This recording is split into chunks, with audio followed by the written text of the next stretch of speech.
রতন, রতন, রতন রে। কি গা দাদা বাবু, কিনো ডাকতেছিস? কোথায় ছিলিস?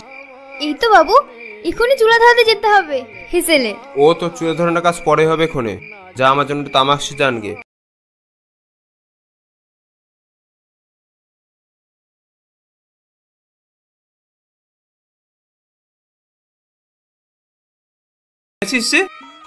তোকে রে বললাম তামাক সিজা আনতে, যাতে কিনি।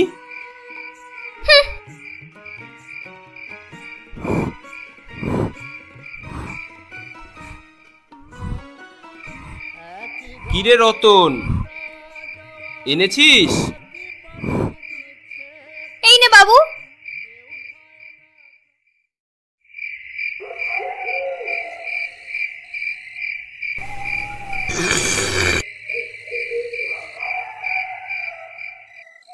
আহ, শান্তি রে শান্তি রতন।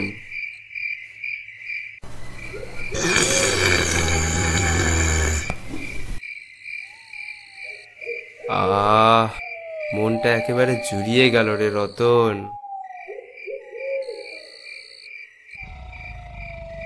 তা হ্যাঁ রে রতন, তোর মায়ের কথা মনে পড়ে?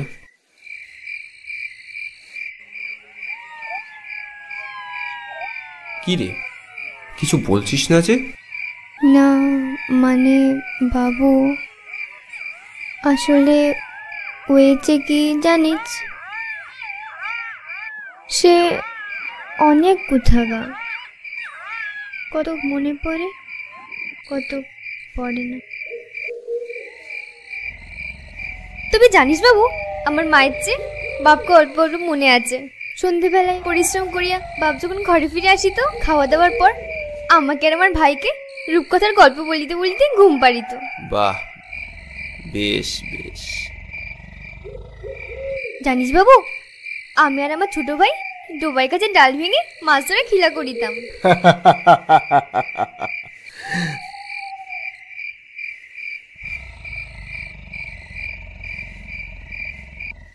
এই যা, অনেক রাত হয়ে গেল গো বাবু, রান্না করবি নি? না রে রতন, আজকে আর রাতে ভালো লাগছে না রে, খুব আলসে লাগছে বুঝলি। তুই বরঞ্চ একটা কাজ কর, সকালে কিছু বাসি ব্যঞ্জন আছে সেগুলো নিয়ে আয়, আর খান কয়েক রুটি সেকে নিয়ে আয়। তাতে আজকে আমাদের রাতটা দিব্যি ভালোভাবে কেটে যাবে। আচ্ছা বাবু, ঠিক আছে।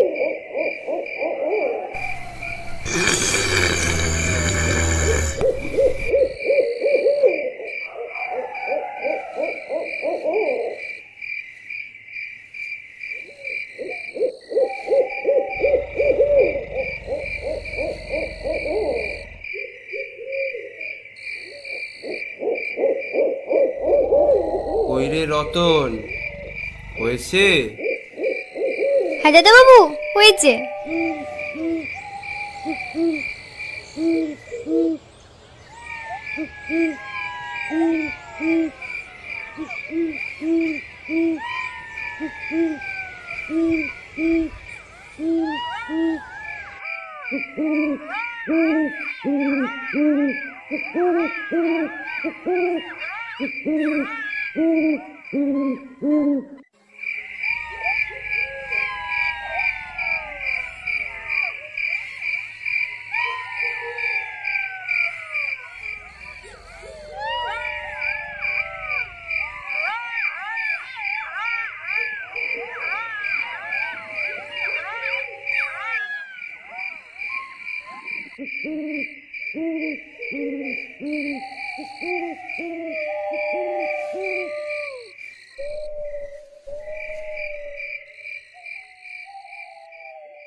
ভাবছে বাবু, যাই একবার ডেকেই দেখি।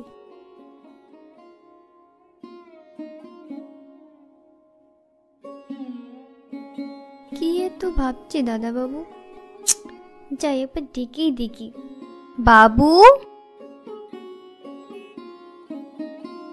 এই বাবু।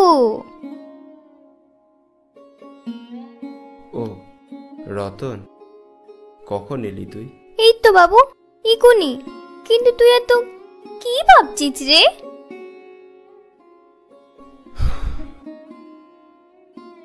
আজ অনেকদিন পর না বাড়ির কথা খুব মনে পড়ছে রে রতন। বাড়ির ছোট ভাই, বাবা, দিদি, মা সবাই যে কেমন আছে কে জানে।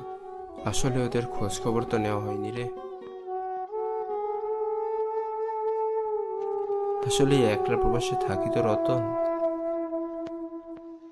তাই আর মন টিকছে না রে।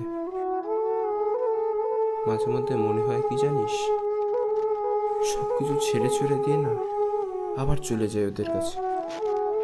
ও তাই বুঝি? তা মাকে একখানা চিঠি লিখে দে না যে তুই পালা আছিস। লিখবো রে, লিখবো, নিশ্চয়ই লিখবো। আচ্ছা দাদা বাবু, তোর মা কি আমার মা হবে? আরে ধুর পাগল, কেন হবে না? আমার মা তো তোরও মারে। তাহলে আমি তোর মাকে মা বলবো, তোর দিদিকে দিদি, আর তোর ভাইকে দাদা বলবো গা, হবে? হবে, নিশ্চয়ই হবে।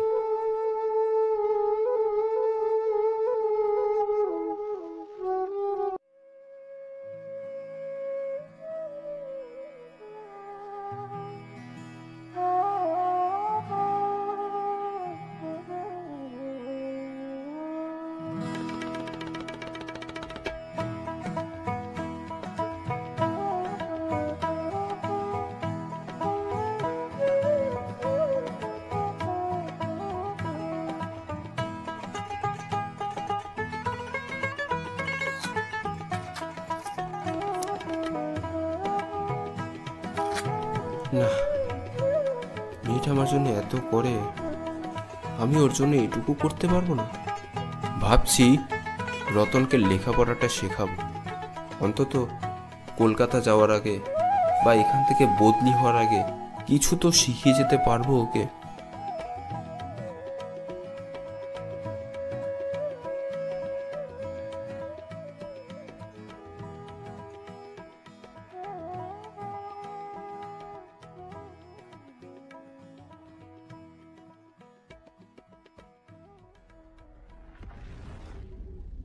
রতন,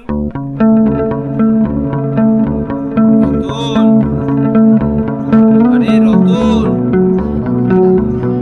রতন। দাদা বাবু তো ডাকছে।